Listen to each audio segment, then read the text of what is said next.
Saludos país, Alfonso Torres Suyo aquí en su espacio Voz para el Cambio por Telecanal 28, una ventana de opinión, de compromiso con la patria, de compromiso con el ideal duartiano. Una patria mejor es posible y en eso está la ciudadanía, y esta marcha contra la corrupción, contra la impunidad, así lo demuestra. Una marcha multitudinaria, manifestaciones por todas partes donde hay dominicanos. La hubo en San Juan, Puerto Rico, en Madrid, en Nueva York, en París, en Alemania, allá en Berlín. Los dominicanos no estamos en seguir soportando a esta clase política ladrona, porque no tiene otra palabra para denominarla. Simplemente una clase política ladrona, y unos empresarios, una buena parte de ellos, y una buena parte del clero también, atrapados en la corrupción. Y los empresarios y los banqueros en esos negocios para exprimir al pueblo. Y no hay un Estado capaz de ponerle freno a esto. Y entonces la ciudadanía tendrá que seguir tomando la calle. Estamos llamados, por supuesto, a ser creativos, porque esta marcha del domingo no puede quedarse ahí. Esto tendrá que ir a las regiones del país para que la población siga manifestándose. Pero bueno, son las cosas de este país. La frase del día: el embustero es un almacén de promesas y excusas. Y si usted me pregunta aquí, ¿quiénes son almacenes de promesas y de ofertas? Los políticos. Esos políticos del sistema que viven ofreciendo de todo en campaña y que cuando llegan a encaramarse al palo, nada de nada, hacen exactamente todo lo contrario a lo que prometen. Pero ¿qué se puede esperar de unos políticos que salen a repartir fundas, repartir prebendas o a buscar el voto por 500 pesos? ¿Qué se puede esperar?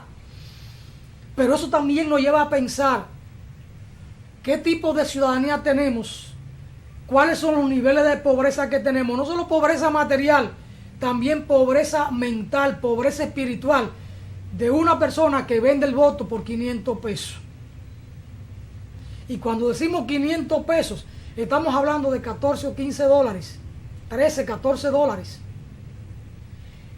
Andamos, por supuesto, muy mal en el país, pero los hombres buenos, las mujeres buenas, se movilizaron el domingo en esta gran caminata ciudadana contra la corrupción y la impunidad, la llamada actividad de la 4C. Vamos a ver qué pasa de ahora en adelante. Hay un clamor del pueblo. Y miren que esta marcha no solo fue de lo de abajo, o más que de lo de abajo, de la clase media, que ya no aguanta más.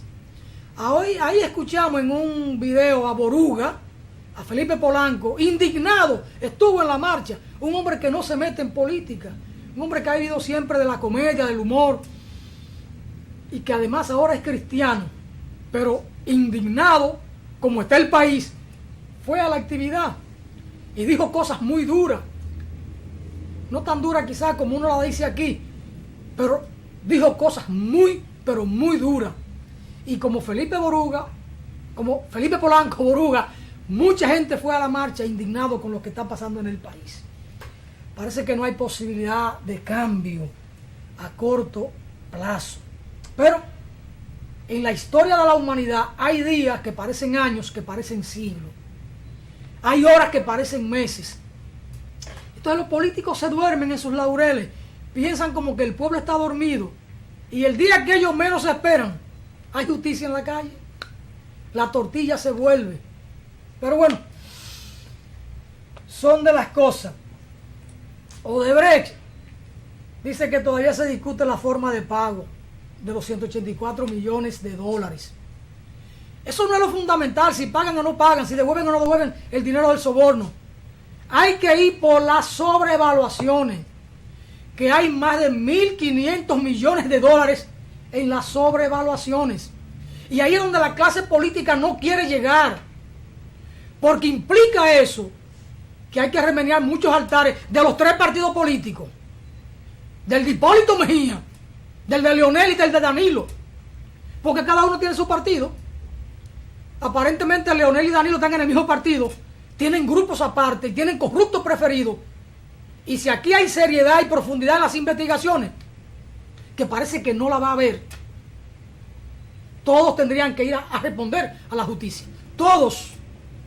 Por eso Hipólito no fue a la marcha.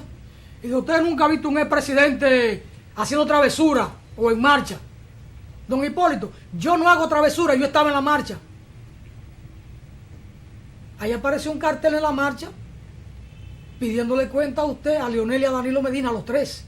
Porque en los tres gobiernos estuvo el reino de Odebrecht sobornando y sobrevaluando obras.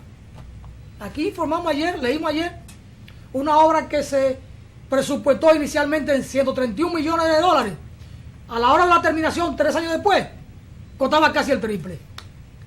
Y así pasó con todas las obras. Con los 18 contratos que se firmaron, no hay una que se ejecutara con el presupuesto inicial. Pero, diría don Pedro Ramírez, son de las cosas. Son de las cosas.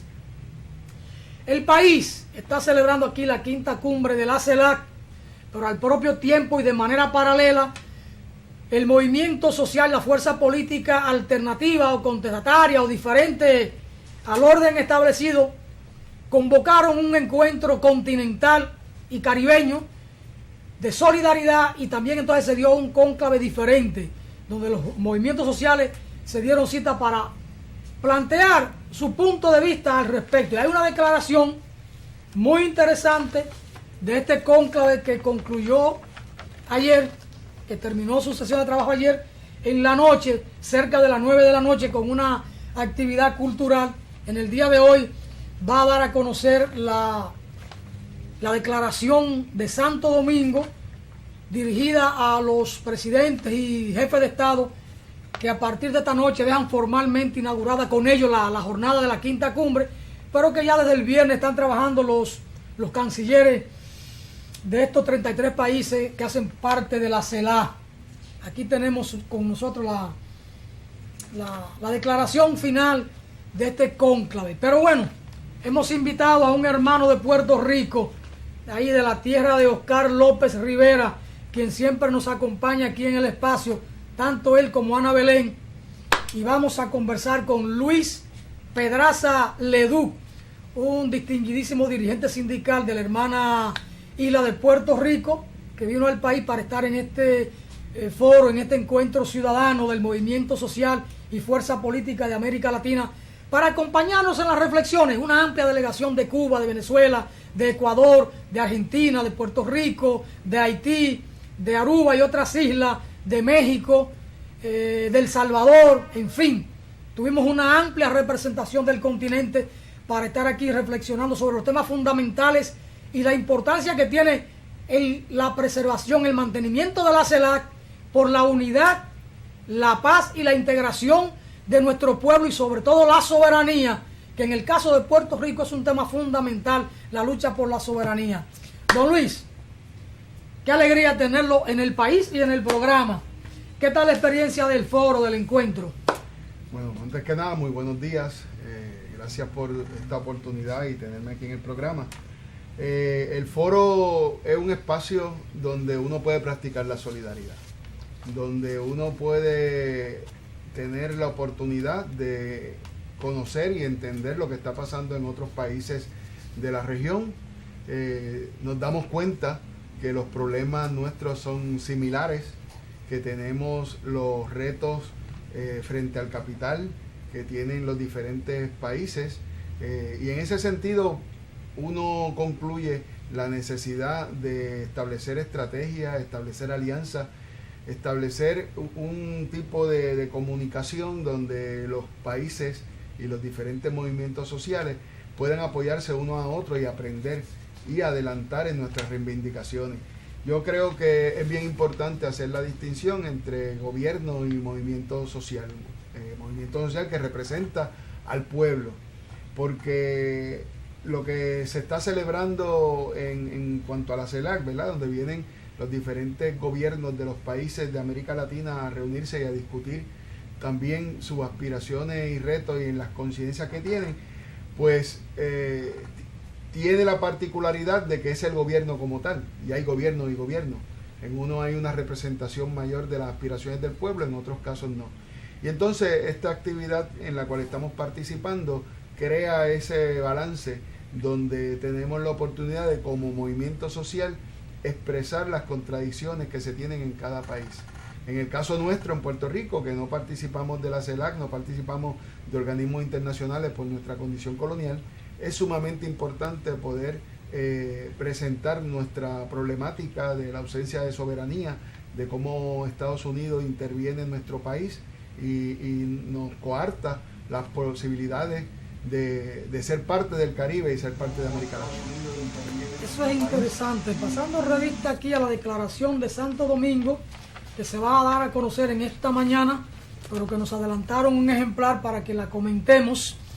Entre otras ideas de la declaración está lo siguiente: la CELAC representa un rayo de esperanza para los países latinoamericanos y caribeños, que debemos coordinar esfuerzos para juntos combatir los grandes males que nos aquejan, como son la pobreza, el hambre, el desempleo, la falta de acceso a servicios de salud, educación y a viviendas dignas, la desigualdad de género y violencia contra las niñas y mujeres, la violación de los derechos más elementales, la guerra cultural y mediática, la inseguridad ciudadana, el flagelo de las drogas, las políticas neoliberales, las acciones ilegales y depredadoras de las empresas multinacionales, la destrucción del medio ambiente, el intercambio desigual y los obstáculos para una comunicación contrahegemónica, entre otros males. No sé por qué se habla del medio ambiente. Yo siempre digo por acá que hay que hablar del ambiente entero, porque hablar del medio ambiente como que estamos admitiendo que la mitad del ambiente se puede destruir, y no es así. Pero bueno, es una cuestión quizá conceptual. Sigue la declaración de Santo Domingo. Denunciamos militantemente esa grave amenaza, llamamos a la alerta, a la solidaridad más decidida y la unidad de nuestros pueblos, y reclamamos espacios de diálogo entre los gobiernos y los movimientos sociales para enfrentar esos y otros desafíos. Respaldamos la proclamación de América Latina y el Caribe como zona de paz, como fuera acordado en el 2014 por los jefes de Estado y Gobierno en la segunda cumbre de la CELAC. Apoyamos la resistencia y la lucha de Puerto Rico por su independencia, aún ausente de la CELAC, y celebramos el indulto a Oscar López Rivera, fruto de la batalla de su pueblo y de la solidaridad internacional por su liberación. Hablan de indulto, habría que hablar de conmutación de la pena. Respaldamos firmemente la soberanía de la República Argentina sobre las Islas Malvinas, Georgia del Sur y Sandy del Sur y los espacios marítimos circundantes. Hay que recordar cómo el Imperio Británico, con el apoyo del Imperio Norteamericano, mantienen ahí usurpada territorio, islas que pertenecen a la soberanía de nuestro hermano pueblo de Argentina. Apoyamos los esfuerzos del pueblo colombiano por alcanzar la paz con justicia social luego de 5 décadas de cruenta guerra, en el marco de los acuerdos logrados entre el gobierno colombiano y la FARC, Ejército Popular, y del inicio del diálogo con el Ejército de Liberación Nacional. La paz de Colombia es la paz del continente. Me parece interesante, Luis Pedraza, la declaración que han acordado los movimientos sociales reunidos aquí en Santo Domingo. ¿Usted cree que se quedó algún aspecto por abordar en esta declaración?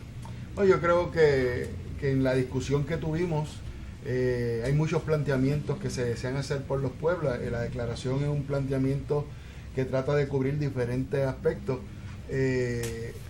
Yo creo que hay otra parte de las resoluciones que es donde pueden haber otro tipo de expresión y siempre alguien va a poder decir que se quedó algo, pero yo creo que la experiencia dentro de un evento de un día pues fue sumamente enriquecedora.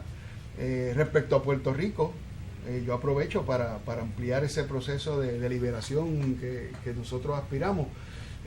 Nosotros tenemos por un lado la alegría de poder ver un triunfo, un logro en este proceso de exigir que se escarcele a Oscar López Rivera. Es un proceso, como tú dijiste, de que el presidente Obama conmuta la pena. Hay una fecha prevista para mayo donde él pueda salir. Se están haciendo esfuerzos para ver si se puede acelerar esa fecha.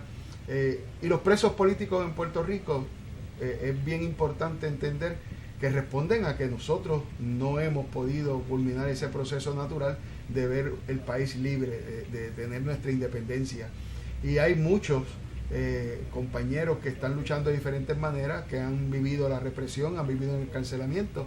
Y tenemos el caso de Ana Belén Montes, que te acompaña aquí en el programa, que es un caso que se tiene que difundir mucho más, que se debe dar a conocer incluso en Puerto Rico, donde la solidaridad, la conciencia de esta mujer la lleva a tomar unas decisiones que ella reafirma como un acto de conciencia por lo cual está presa.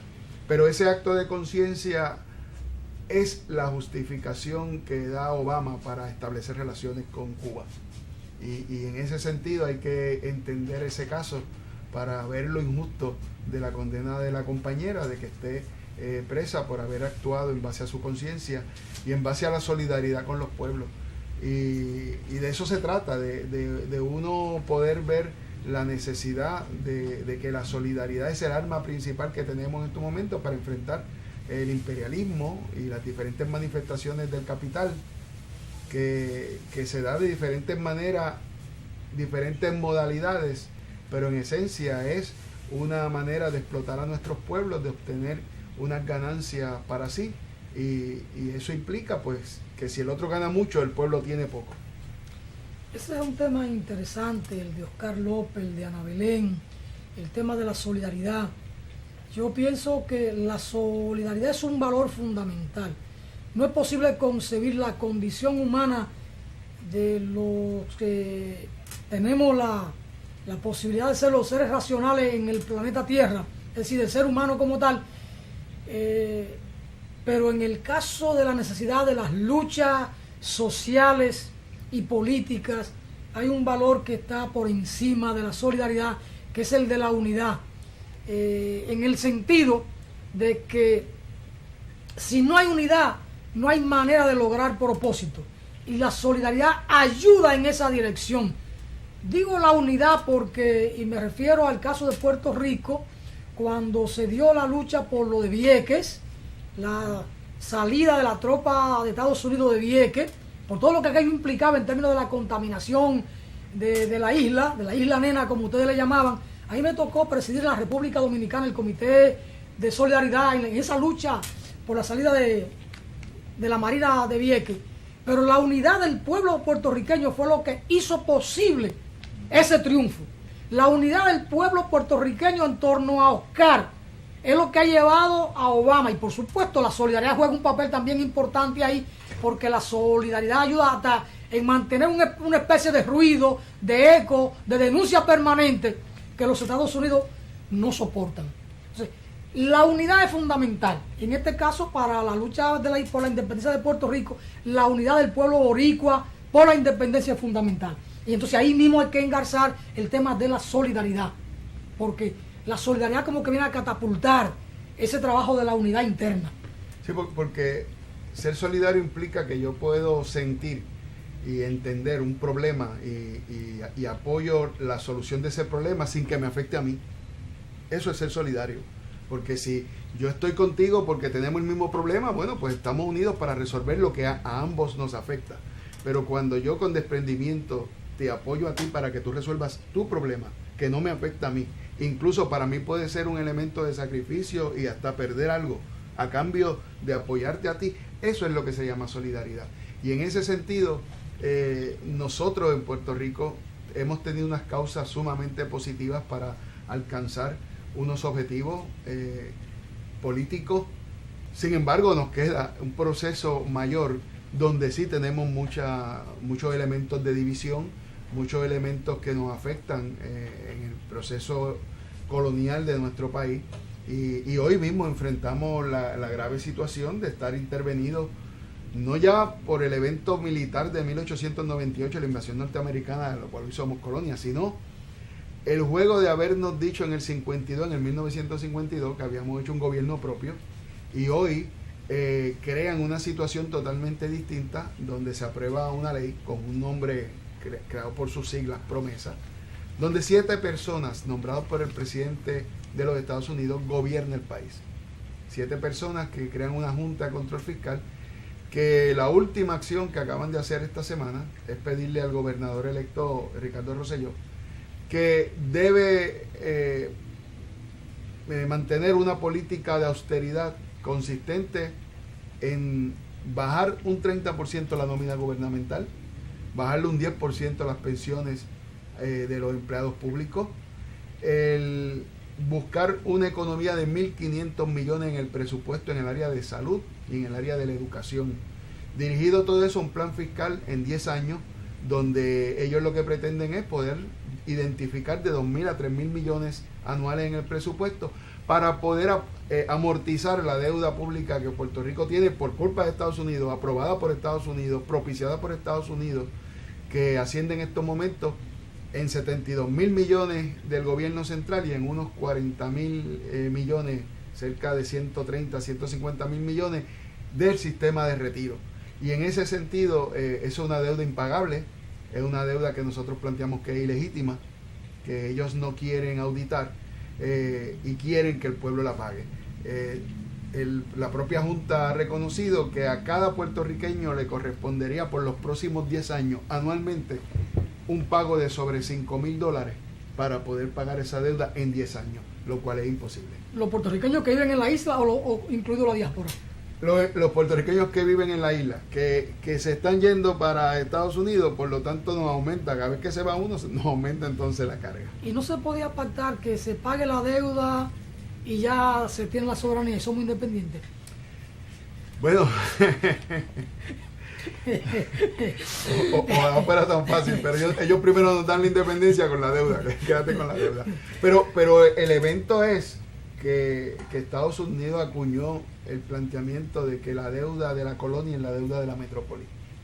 Se lo dijo a España en el Tratado de París, cuando le planteó que Puerto Rico pasaba a ser botín de guerra de Estados Unidos, pero sin la deuda, que España se quedaba con la deuda. Y ese planteamiento ellos se lo hicieron a Irak también. O sea, lo hicieron en 1898 y lo hicieron ahora en el 2000. Así que nosotros lo que planteamos es que la deuda es ilegítima, es ilegal, una deuda odiosa.